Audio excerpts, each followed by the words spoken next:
මගේ යාළුවෝ හැමෝම මගේ channel එකට ආදරයෙන් පිළිගන්නවා. ඔන්න ඉතින් මගේ channel එක නිසඳස් වෙන එකක් වුණාට මං අද වෙනස් දෙයක් කරන්න හිතුවා. මගේ හිතට ආව පුංචි සිතුවිල්ල voice එකක් විදියට දෙන්න තමයි මං අද හිතුවේ. ඒ සිතුවිල්ල මොකද්ද දන්නවද? ඔයාලා කවදාවත් නොහිතන, කවදාවත් වැඩි ගැඹුරට කල්පනා නොකරන දෙයක් ගැන තමයි මං අද කියන්න යන්නේ. ඉතින් මං ඔයාලගෙන් ඉතාමත් ආදරණීය ඉල්ලීමක් කරනවා. මගේ සිතුවිල්ල හොඳින් අහලා ඔයාලගේ හිතට දැනෙන දේත් වටිනා කමෙන්ට් එකකින් විදියට දාන්න කියලා. අපි මේ ලෝකෙට ආපු දවස් ඉඳලා මේ ලෝකෙන් සදහටම සමුවරන් යන දවස දක්වා ගත කරන කාලය නම් හරිම පුදුමාකාරයි. මේ සෝබාදහමේ මැවීම නම් හරිම අපූර්වයි. අපි අපේ ජීවිතයෙන් අකාලයේ සමු නොගත්තොත් අපේ ජීවිතේ උපරිමය දක්වා ඒ කියන්නේ අවුරුදු 80ක් 90ක් විතර ජීවත් වුණොත් හරියට අපේ වයස කන්දක් නැගලා ඒ අවදීන් පසු කරමින් ආයෙමත් පහළට ගලාගෙන යනවා වගේ තමයි මේ ජීවිතේ. ඒ කියන්නේ මොකද දන්නවද? අපේ ජීවිතයේ මුල් කාලයත් අවසාන කාලෙත් ගත කරන්නේ එකම විදිහටයි කියලා තමයි මට හිතෙන්නේ. පුංචි දරුවෙක් මේ ලෝකෙට ආපු දවසේ ඒ දරුවා මේ ලෝකය ගැන කිසිම දෙයක් දැනුවත් වෙන්නේ නැහැ. හැබැයි ඉතින් ඒ දරුවාගේ ඕනා එපාකම් උවමනාවන් හැම දෙයක්ම ඉටු වෙන්නේ අම්මගේ හරි තාත්තගේ හරි වෙන කාගේ හරි උවමනාවකට අනුව තමයි. ඒ වගේම තමයි ජීවිතේ අවසාන දවස් ටික ගත වෙන්නේ. ඒ කියන්නේ අපේ අවසාන දවස් ගත වෙන්නේ අර මං ඉස්සෙල්ලා කිව්වා වගේ ලදරුවෙක්ගේ ජීවිතය වගේ තමයි. අපේ ජීවිතේ වයස අවුරුදු 60ක් 70ක් හරි සමහර විට ඊටත් මෙහා වයසකින් ආපස්සට හැරිලා අවුරුදු 80ක් 90ක් පමණ වෙනකොට ලදරු බිලිඳු වයස්වල ඉන්න දරුවෝ වගේ හැසිරෙන්න තමයි අපේ ජීවිතේ හැඩි ගහිලා තියෙන්නේ. ඒ කියන්නේ අපේ ශරීරය වගේම මනස ක්‍රියා කරන්නේ හරියට ලදරුවෙක් වගේ තමයි. මේ අහන්නකෝ, ඔයාලා දැකලා තියෙනවද වයසට ගිය කෙනෙක් හරියට වැඩ කරන්නේ පුංචි දරුවෙක් වගේ කියලා? ඒකනේ ඔය කතාවටත් කියන්නේ පුංචි ළමයි නැති ගෙදර නාකි දන ගන්නවා කියලා. බලන්න, එයාලට කෑම බීම ටික දුන්නත් ඒක පුංචි දරුවෙක්ට වගේ කන්න පොළඹවන්න වෙනවා. ඒ වගේම තමයි ඒගොල්ලෝගේ පිරිස්තුකම ගැන උනත් අපිට නිතර මතක් කරන්න වෙනවා. ඒ විතරක්ද, ඇයි ලෙඩක් දුකක් හැදුනම පුංචි දරුවෙක්ගෙන් මගේ නිතරම ඒ ගැන අහන්න ඕන, බලන්න ඕන. ඔයාට දැන් කොහොමද? ඔයාට දැන් සනීපයිද? ඒ වගේ දේවල් අහලා එයාලා ගැන බලන්න ඕන. නැත්තම් ඉතින් ඔන්න කෙඳිරි ගගා ඒ කෙඳිරි හඬ උත්සන්න වෙලා හිතට දුකක් එකතු වෙන්නේ ගත වෙන්නේ හරිම සුළු මොහොතයි. ඔන්න ඉතින් ඒ වෙලාවට එයාලට අපේ ආදරය පෙන්වන්න ඕන.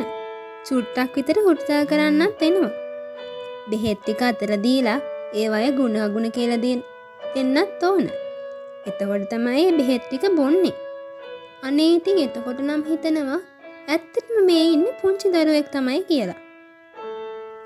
ඒ වයසට ගිය ලදරු තම දරුවන්ගේ ආදරය ඉල්ලීමෙන් කරන අහිංසක පුංචි රංගපෑමක්ද කියලත් මට වෙලාවකට හිතෙනවා. බලන්නකෝ, කොච්චර එපා කිව්වත් පුංචි හරි තෑග්ගක් එයාලගේ අතට දුන්නට පස්සේ පුංචි දරුවෙක් වගේ ගොඩක් සතුටු වෙන හැටි එයාලගේ මූණ ඇඳෙන හිනාව නම් හරිම ලස්සනයි. එතකොට අර එපා කියපු වචනේ කිව්වට යටිහිත නම් මං හිතන්නේ එපා කියන්නේ නැතුව ඇති. තමන්ගේ ආදරණීය දරුවෙක්ගේ අතින් දෙන පුංචි ටොපියක් වුණත් ඒ වයසක හිතට මහා මෙරක් තරම් වටිනවා ඇති කියලා මට හිතෙන්නේ. සමහර වෙලාවට පුංචි දරුවෙක් වගේ උහේ මොනවදෝ කියවන්නේ තොර තෝංචියක් නැතුව. ගොඩක් වෙලාවට ඒව අපිට වැදගත් නොවුනත් ආයෙත් ඒ ගැන අහනවනම් ඔන්න ඉතින් ඒ මූණ හදක් වගේ තමයි. අර කතා ටික ආයෙමත් හරිම සතුටින් තමයි කියවන්න ගන්න.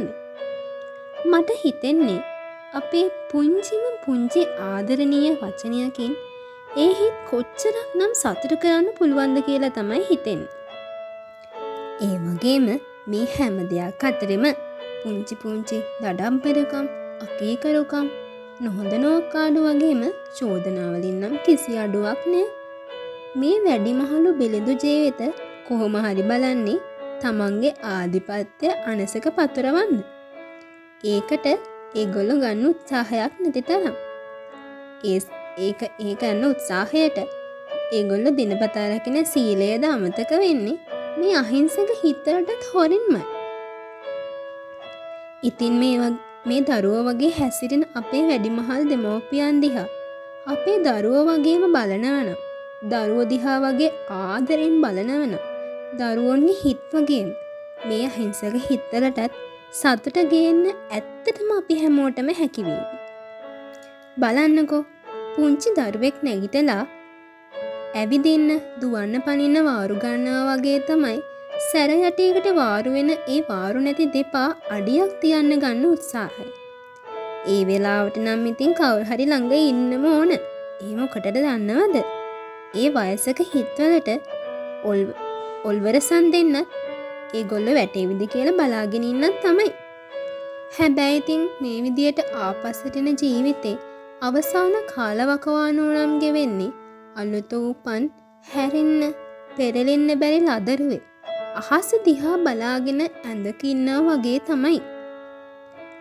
ඒ අහස දිහා බලාගෙන ඉන්න ඇස්වලින් හදවත පුරාම අතීතේ තමන්ගේ පණ වගේ එකට ළඟින් හිටිය දරුවෝ ටික තවමත් එහෙට මෙහෙට දුවනවා ඇති. තාමත් ඒ ඔඩොක්කුවල හැංගෙනවා ඇති. තාමත් ඒ ඔඩොක්කුවල නිදියනවා ඇති. හැබැයි ඉතින් මේ ආශ්චර්යමත් ජීවිතේ තවත් දෙයක් තමයි අම්මා කෙනෙක්ගේ කුසෙන් මේ ලෝකෙට දරුවෙක් දායාද වෙනතුරු මුළු ලෝකෙම සතුට පිරුණු දෑසින් බලන් ඉඳලා ඒ දවස හරිම සතුටෙන් තමයි සමරන්නේ. හැමෝගෙම මුහුණු හිනාවෙන් පිරීලා ඉතිරිලා. ඒ බවක් නොදන්න දරුවෝගේ දිහා හරිම සතුටින් බලාගෙන ඉන්නවා. එහෙම නේද? ඒත් අර වයසක බිලිඳ දිහා මුළු ලෝකෙම බලන්නේ හරිම බියෙන්, දුකෙන් ගැහෙන හදවතකින්. හැමෝම දන්නවා මේ ලදරුවා ආයෙමත් නොනැගිටිනවා කියලා. ඒ වගේම තමයි මේ සැරසෙන්නේ හිනාවෙන් පිරුණු ඇස්වලින් ලෝකය දකින්නත් නෙවෙයි කියලා. කඳුළු පිරුණු දෑස් අසාගෙන ලෝකයක්ම හඬවලා තම ආදරණීයන්ගෙන් සදහටම සමුවරන් යන්න කියලා. ඒත් ඉතින් අපි කවුරුත් හිතන්න අකමැති, කතා කරන්න බය, අසුබයයි හිතන ලෝක ධර්මතාවය තමයි මේක. මේ ක්‍රියාදාමයට අපි හැමෝම අකමැත්තෙන් උනත් මුණ දෙන්නම වෙනවා. ඉතින් අර වයසක පිළින්දා තමා යන මේ ගමන ගැන දන්නවා නම් ආයෙමත් නැගිටලා තමන්ගේ ආදරණීයන් ළඟට එන්න දහස් වාරයක් හිතනවත් ඇති නේද? දරුවෙක් දස මාසයක් කුසේ දරාගෙන නොවිඳිනා දුකක් විඳලා මේ ලෝකයට බිහි කරලා ඒ දරුවා තමන්ගේ ඇස් දෙක වගේ මලක් වගේ බලාගෙන ඒ දරුවා මුණින් හැරෙන මොහොතේ පටන් හැම පුංචි ජයග්‍රහණයක් ඉදිරියේම ආදරණීය ඔල්වරසන් හඬක් දීලා ඒ ජයග්‍රහණ ඉදිරියේ අහිංසක ආඩම්බරයකින් ඔටුනු පලන් ආදරණීය අම්මෙක් හරි තාත්තෙක් හරි තමයි අර මං කියපු වයසක බිලින්ද. ඉතින් ඒ වයසට ගිය අසරණ බිලිඳු හිත් තමන්ගේ දරුවෝ දිහා බලලා උදම් මනමින් බොහොම අහිංසකව ආදරය, කරුණාව, දයාව ඉල්ලනවා ඇති නේද?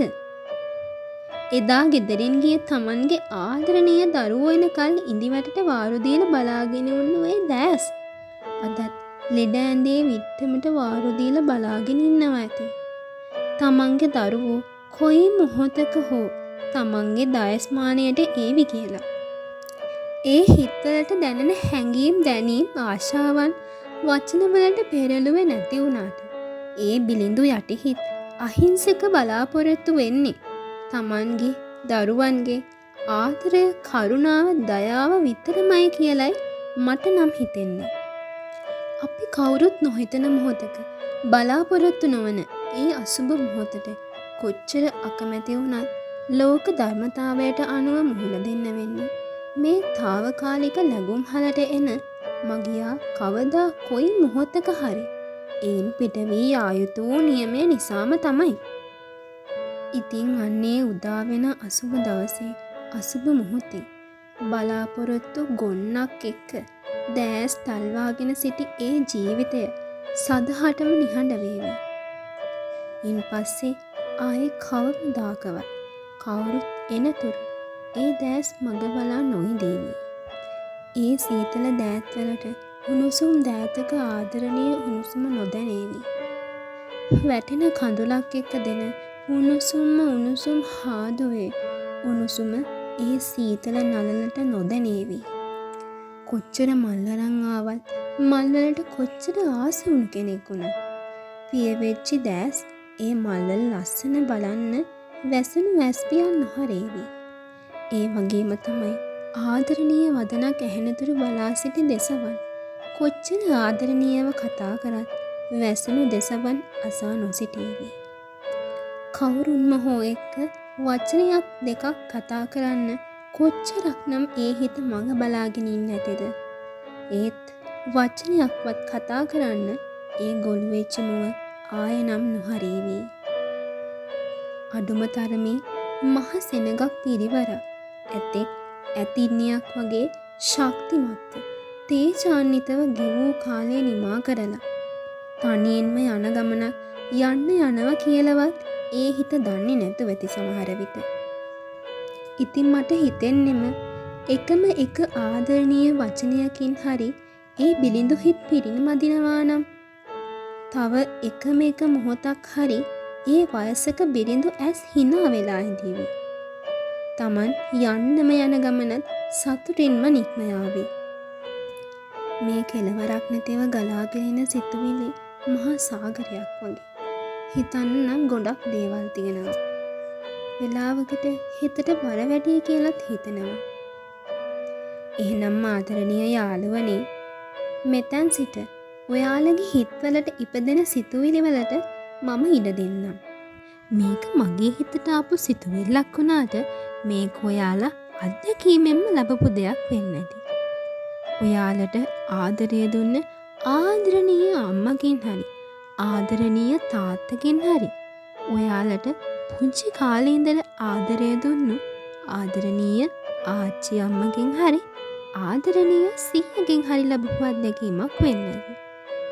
ඉතින් මගේ හිතට ආපු සිතුවිල්ල තමයි මම මෙහෙම වචනවලට පන්හිඳෙන් පනපෙව්වේ.